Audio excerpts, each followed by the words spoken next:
My name is Jon Sorenson. I teach computer science at Butler University, and we're going to talk today about cryptography, past, present, and future.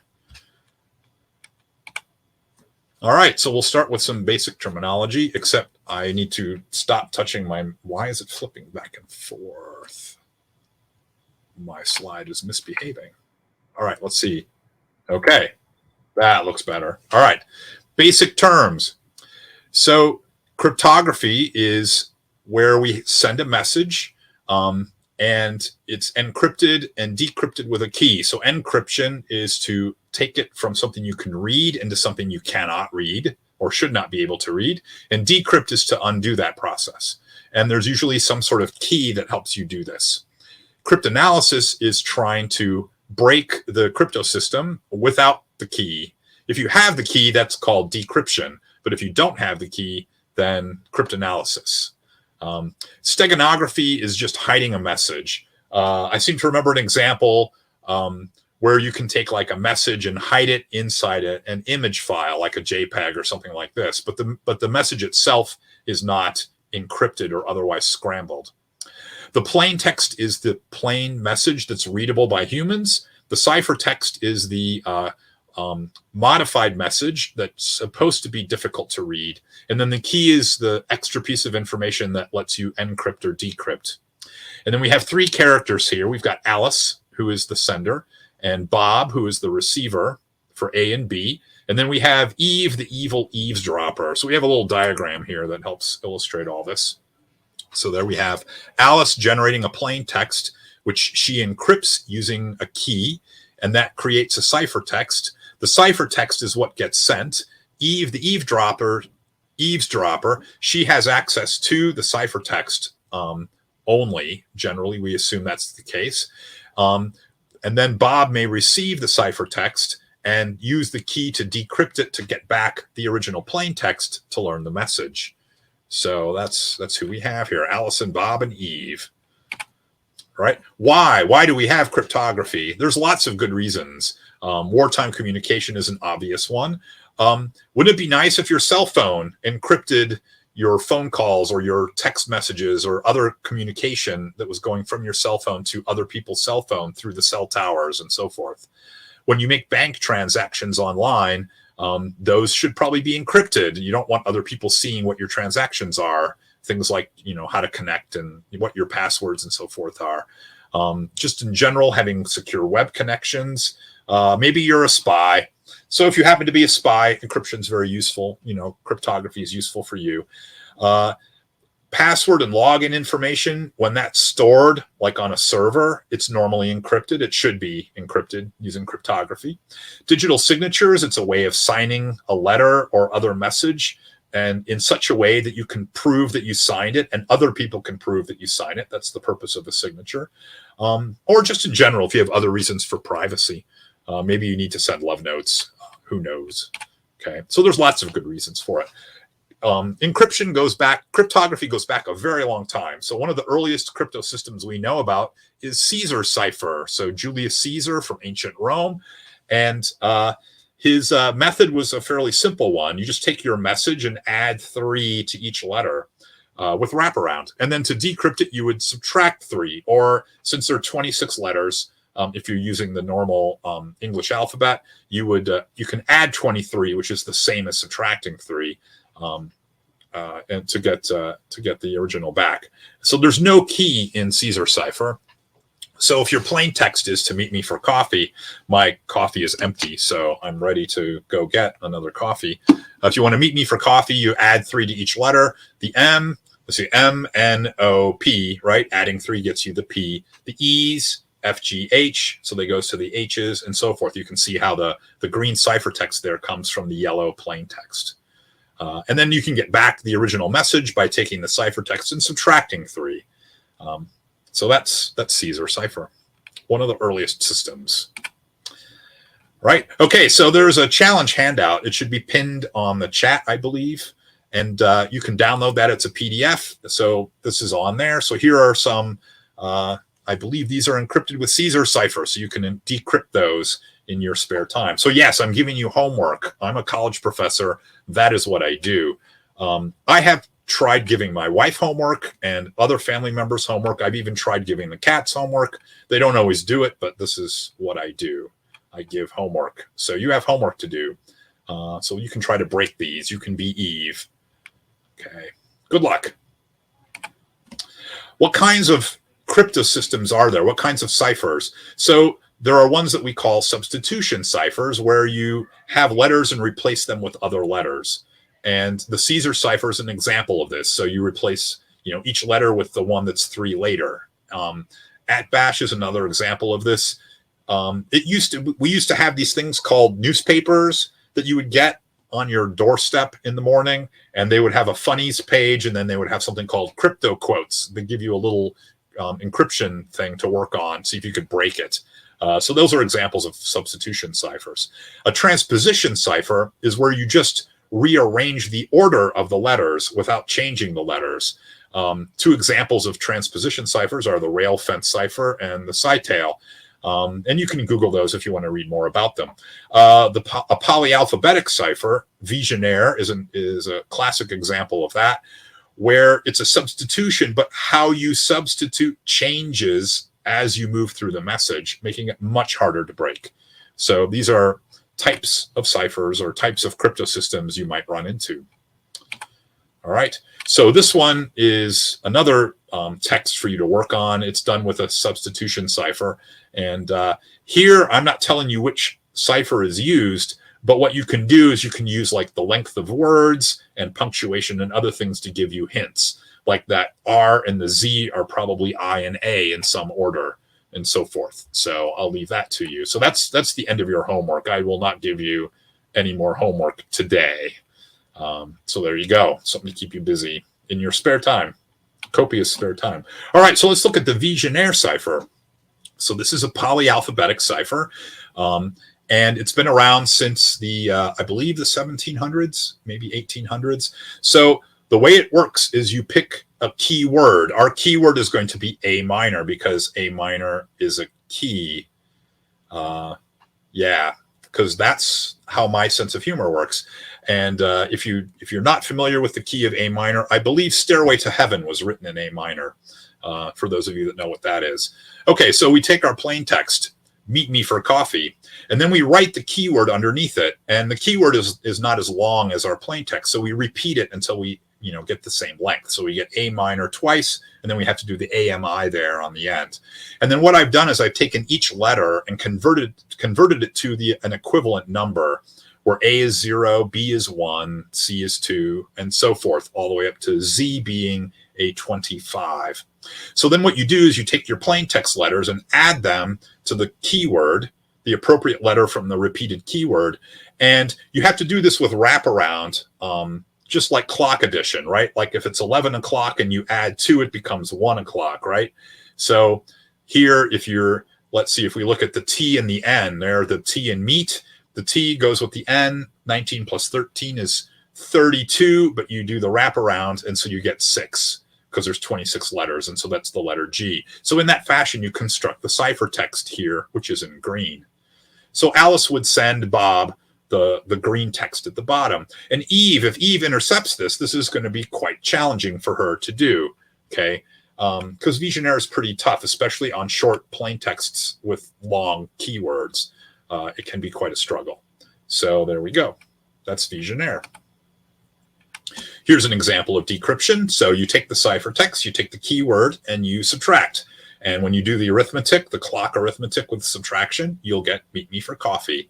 And then Bob heads to Starbucks for a mocha latte, because that's what I like. You get mochas. I like mochas. Iced mochas these days, because the weather's been quite beautiful here in Indianapolis, quite warm for early November. So there we go. Yes, now I want coffee. All right, it is possible to break the Vigenére cipher if the keyword is short relative to the length of the message. You use a technique called index of coincidence, which we're not going to go into detail, and you would use letter frequencies, these sort of techniques to combine them and break. You can break the cipher. If you were at the previous talk that I was giving, we talked about Charles Babbage. Charles Babbage was an English mathematician who broke codes for England during the Crimean War in the 1850s, it turned out the code that he broke was the Vigenére Cipher. That was what he was able to break. Also, in the American Civil War, the Confederacy used the Vigenére Cipher, and again, they used shorter keywords than they probably should have, and it was routinely broken by the Union. Now, if your keyword happens to be as long as the message and random, I mean, if it's not random, then it can be guessed, right? So we would assume it would be random. But if it's as long as the message, then it's actually not breakable. We call this the one-time pad, when the keyword in Vigenére is as long as the plain text. So here we're going to use an example keyword of cryptographical, which happens to be the same length as meet me for coffee. And when we do the encryption, we get the green text here on this screen. Now, if we look at, now suppose Eve gets that. The problem is that if she knows the key is as long as the ciphertext, there's no way to know if she got it right. So for example, this potential key here in orange, if you apply it to the ciphertext, you get brachiosauruses, which looks like it could be the message, right? In fact, I can get any message of that length and just, there might be a key that gives it. So there's no way for E to know if she got it right or not. And that's what makes it perfectly secure. So the one-time pad is perfectly secure. It cannot be broken because Eve doesn't know if she got it right or not. So there we have a brachiosaurus from the Jurassic Park movie, one of my favorites. All right. So then later on, cryptography moved to, instead of working things by hand, which is what was done in the 1800s, World War II, we started seeing cryptographical devices, the Enigma machine, and Japanese used something called Purple, and there were other machines used in World War II. And we can talk for a moment here about levels of cryptanalytic attacks. Sorry, my mouth isn't working there. There are three sort of levels. The most difficult level is if Eve only sees the ciphertext. That's the most difficult level, level 1. But sometimes Eve knows the plain text. And what would be an example of this? Well, in Europe in World War II, Germany had captured weather stations around France, and the weather stations would communicate the local weather every day. Well, the Allies could send a plane to fly over the weather station and see what the weather was like. Then they would know the content of the plain text that the weather station was sending, right? Because they knew the weather. So that's known plain text. That gives you more information, and it makes it a little bit easier to break the crypto system. But even better is if you can supply the plain text and get your opponent to use that to use their crypto system. This is what was done before the Battle of Midway, allowing the United States to break the Japanese Purple crypto system and figure out where their navy would be so they could surprise attack them. There was a salt water, they pretended that the salt water converter that created, what's the term for this? I'm trying to think of it. Desalinization plant, there we go. The desalinization system on Midway Island, they pretended it was broken, and that was the message. A Japanese submarine learned that and then sent that message encrypted. So they chose the plain text to have that in there, and then they were able to figure out the code word for Midway Island and figure out how to decrypt desalinization and so forth. And so then they were able to break it and hence turn the tide of World War II in the Pacific. The Enigma machine, Germany's Enigma machine, was broken by a team led by Alan Turing in England at a place called Bletchley Park. This was vitally important because Germany had all these U-boats, submarine-like boats, that were sinking the convoys that brought supplies to England. England is an island, right? And so they needed to get supplies from overseas. And with the U-boats sinking everything, then England was in trouble. So it was important to break the secret codes to find out where the U-boats were so that they could direct the convoys around the U-boats and send out the Navy to sink the U-boats. So this was vitally important. And Alan Turing oversaw the building of a machine to break the machine. And then that brought up this very fascinating problem, ultra. So then after England and the United States were able to routinely break Germany's crypto system, if they used it all the time, Germany might figure out that their crypto system was broken and then they would change it, and then they'd have to start from scratch. So what you had to do was use just enough information so that you knew you could win the war, but not so much that you tip off the Germans and get them to change their crypto system, and then you'd be in the dark again. So this was a very, very interesting balancing act to try to pull off.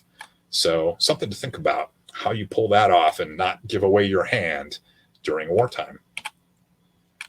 All right. So as I check the time, we're about halfway through. We're going to switch now to modern encryption systems that are being used today, which are based on what we call public key cryptography. Everything we've talked about up to this point, the key you use to encrypt the message is the same as the key you use to decrypt.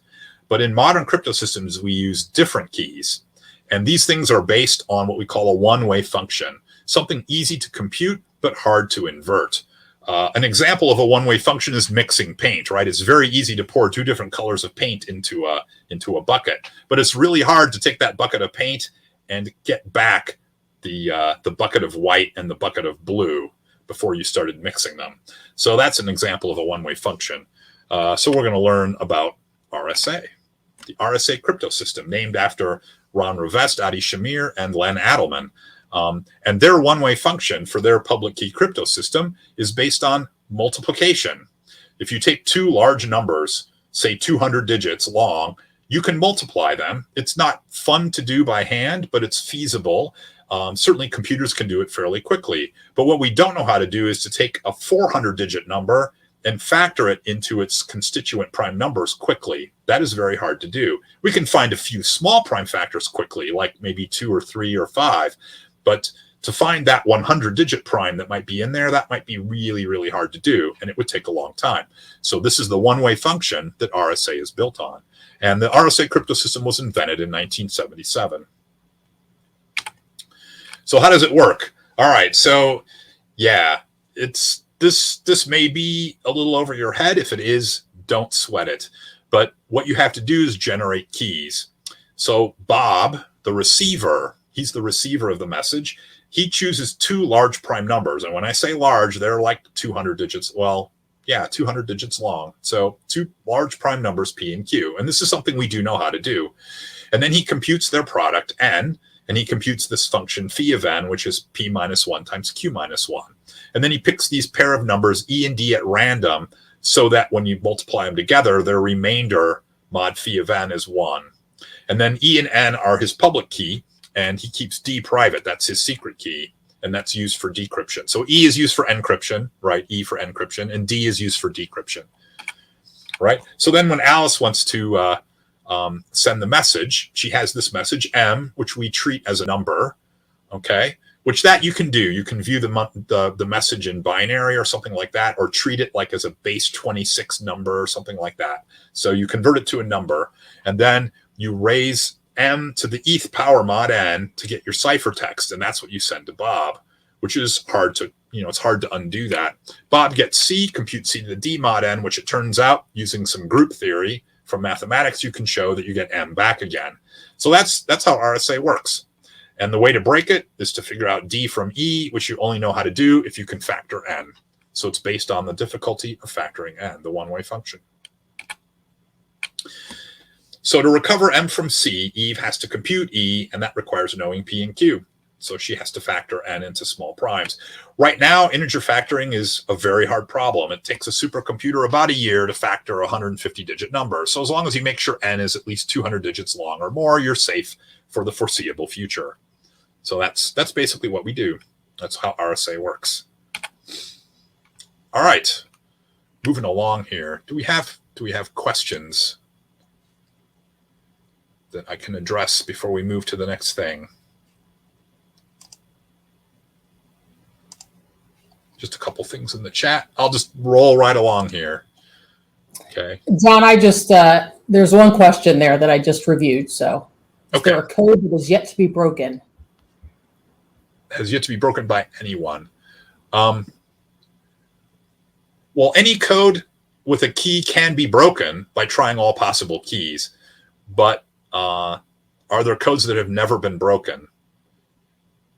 I don't think that's true. I think every code can be broken eventually, And yeah, I think they've all been broken. But does that mean that they're not useful? RSA has been broken in cases when the key's not large enough, but that's still useful. You just make your key larger and it's going to be good for a long time. So in that sense, that's the case. But yeah, it's always possible to break codes. That has to be the case, or you couldn't Bob couldn't decrypt the message. So, and you can always try all possible keys. And the assumption in cryptography is that Eve knows the algorithm you're using. So the secrecy of the algorithm is not something that you assume. You assume that Eve has the ability to do simple research and figure out, oh, Alice and Bob are using RSA, or oh, Alice and Bob are using Vigenére, or whatever. And then Eve knows how to attack it. So that's an assumption that is made. But I guess the one-time pad cannot be broken. We know that. That's a mathematical proof. So in that sense, it can't be broken. So that's one code that will never be broken. All right. So there's this character, Daniel Bernstein. He sued the federal government. Cryptography, so let me sort of read what's on here. Cryptography used to be considered munitions by the United States federal government, and it was exportable only with an arms dealer license. The reason this was the case was because the FBI wanted to retain the ability to tap cell phones, so they wanted companies not to be able to put strong encryption on cell phones. And so therefore, since phone companies want to be able to export their cell phones to other countries, the United States made it necessary for cell phone companies to get arms dealer licenses in order to export their phones with strong encryption. So this was the law at one time.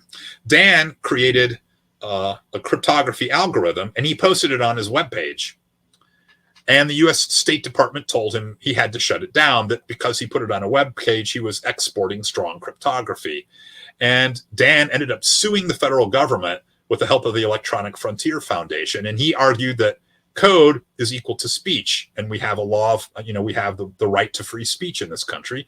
And he sort of won. He won in the sense that the judge said that it had to be allowed, but the federal government kind of changed for a while what bureau did what and was able to delay implementation. But nowadays, you can publish code and it's legal. So there was a short time I was teaching in the 90s where if I had students from foreign countries, I was actually guilty of breaking the law because I taught my cryptography class to students from another country. It was kind of a strange legal system at that time, but that's how it was. So, but Dan did sort of win. You can Google this if you want to learn the details. I think like court transcripts and everything are available on the EFF website that they have. All right, now we have quantum computers. Here's I think an IBM supplied graphical image of IBM's 127 qubit quantum computer. How's quantum computing going to affect cryptography? Well, there's this guy named Peter Shor, and he showed how to use some quantum results from other folks to build a quantum circuit that can factor numbers fast, quickly. And this is a sort of high-level description of how that circuit works, which, if you're not familiar with quantum computing, is probably gobbledygook to you. It is mostly that for me, and I'm supposed to know some of this. But anyway, Peter Shor showed how this could be done. And so basically the clock is ticking on RSA and other public key crypto systems that rely on factoring and problems related to it for their security, because once we get working quantum computers, it will no longer be secure. We'll be able to use those to break those crypto systems. So what are we going to do? Well, how about if we use quantum to build a crypto system? So what I'm going to show you in the last few minutes we've got here is I'm going to show you a quantum cryptography protocol that it uses lasers, and the security of the system is based on the known laws of quantum mechanics, right? So the idea is this is a protocol that generates a key that is shared between Alice and Bob. And then the idea is afterwards, you use that shared key with the one-time pad, which is known to be secure. So you do this quantum protocol with lasers to generate a random key. The random key is then used by Alice and Bob to do one-time pad where your key is as long as the message. That's the idea. And yes, it uses lasers. Okay, so crash course in quantum mechanics, because yes, I can teach you quantum mechanics in 3 minutes or something like that. We'll see what we can do. So there's this idea that we're going to shoot polarized photons, and you can polarize them to encode a bit. You can use vertical horizontal polarization in a rectilinear fashion to get a bit encoded, or you can use diagonal polarization and encode a bit that way. That's what we have in red and blue here. And so what you do is you get a laser and you polarize your photons, and then you fire polarized photons back and forth. The deal is that when you measure the polarization of a photon, it changes the photon. And so you can only read it once. You can't read it and then let someone else read it later, because your reading it changed it. And this is a consequence of known laws of quantum mechanics. I think it's called Heisenberg's uncertainty principle. Measuring a system changes the system.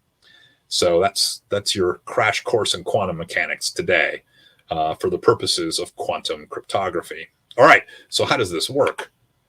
Well, here's phase 1 of the protocol. So Alice is going to tell Bob how many photons she's going to send. And in our example here, we're going to send 16 photons, right? And nothing more. Then she chooses a random string of bases and bits and fires them at Bob. So we have that here for Alice. So the top line you see here is the X's and pluses is whether we've done diagonal or rectilinear basis for the encryption or the encoding of the bits. And then she picks bits at random. The 0s and 1s are the bits at random. The arrows underneath that shows the polarization of the photons that she generates. She fires those photons in her laser at Bob.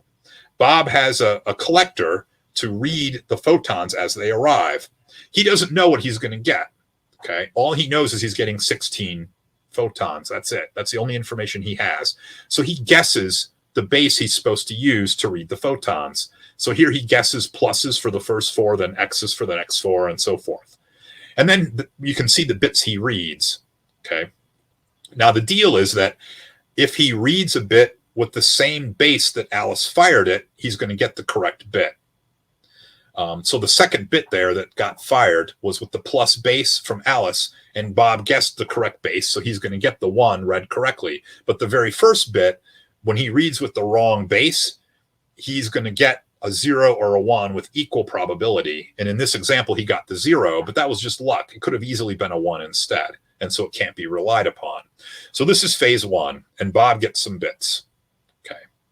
Phase 2. Bob tells Alice the bases he used. And he can do this over the internet. It's perfectly fine. And then Alice just tells Bob which of those bases were correct. When Bob knows which ones were correct, then the corresponding bits that go with those base positions, those are shared bits that they have in common. So in this example of the 16 photons that were fired, 6 of them had the correct bases. And so then they have 6 shared bits. And so in this fashion, they each know these 6 bits in common that no one else can possibly know. And that's part of their key. And you just keep firing photons until you have enough bits to match the length of the message that Alice wants to send. So that's the deal. Okay. So firing lasers at one another. Okay, so how is Eve going to try to break this? Well, she has to intercept the photons that are being fired, and she has to clone them without disturbing them somehow, so she can read later with the correct base.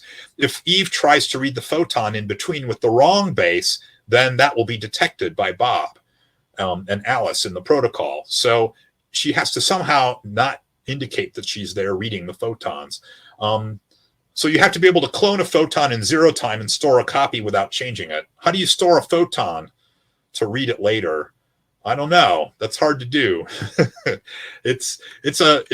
So from the laws of quantum mechanics, this problem is believed to be impossible. No one knows how to do it. So therefore, the crypto system should be secure. All right. If you want to learn more, I highly, highly recommend the Code book by Simon Singh. The book is very readable. It's a nice, interesting overview of the history of cryptography and their stuff on public key at the end of the book as well. You can learn about Vigenére and public key cryptography on Wikipedia.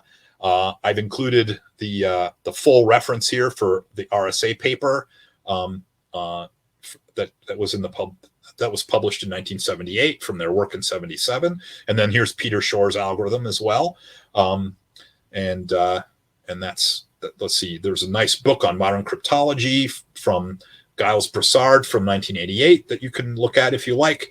And then, of course, you can go to EFF.org and learn about Bernstein's case against the federal government. So I'll leave that up for you if you want to get that. And do we have questions? I'm seeing, 5 minutes left? Has the use of images to hide messages ever been used? Yes, it definitely has. So that's an example of steganography. And I think if you search online, you can probably find software that will do that for you, that will take like a JPEG image that you maybe took with your cell phone or something, and you can hide a message in it, and the picture more or less stays the same. It can make, change bits and so forth in the message in a way that the human eye does not detect. How do you begin your career as a cryptographer? If you would like to become a cryptographer, the start, I would say, is a major in mathematics or computer science in college. That's where you start, and maybe learn about cryptography in college. That would be the place to go. So, all right. I think I answered this one earlier. Is there a code that has yet to be broken by anyone? Yeah, the one-time pad is not breakable. Not only can no one break it, it's provably unbreakable. There's a mathematical theorem that it cannot be broken. All right, anything over in the chat?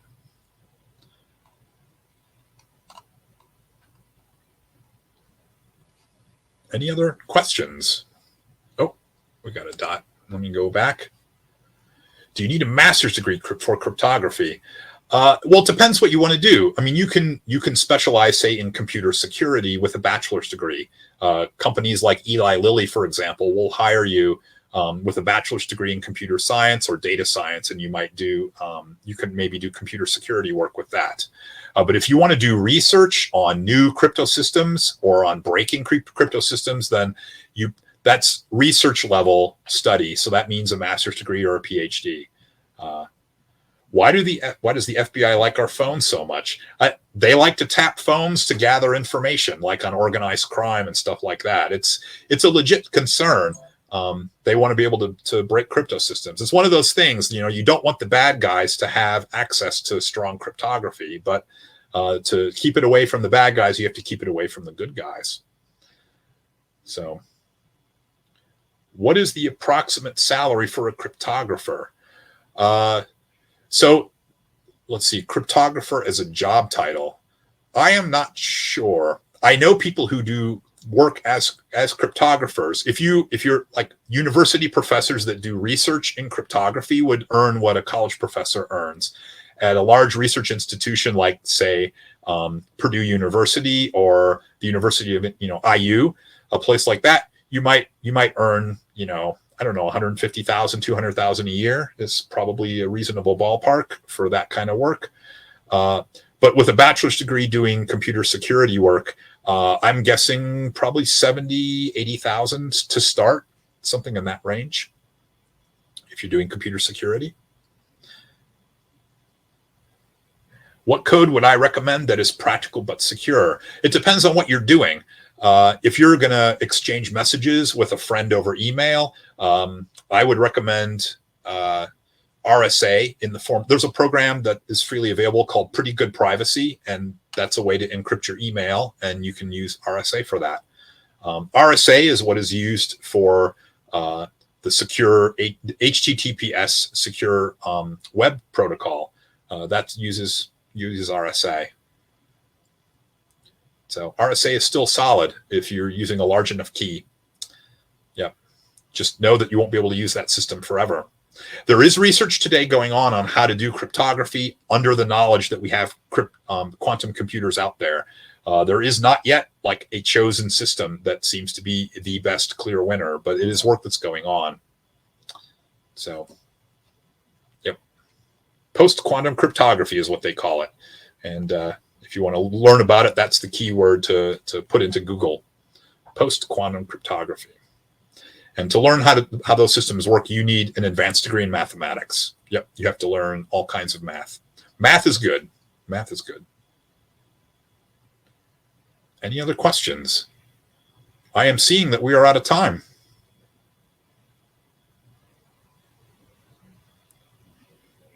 Thank you for your attention. It's been my pleasure.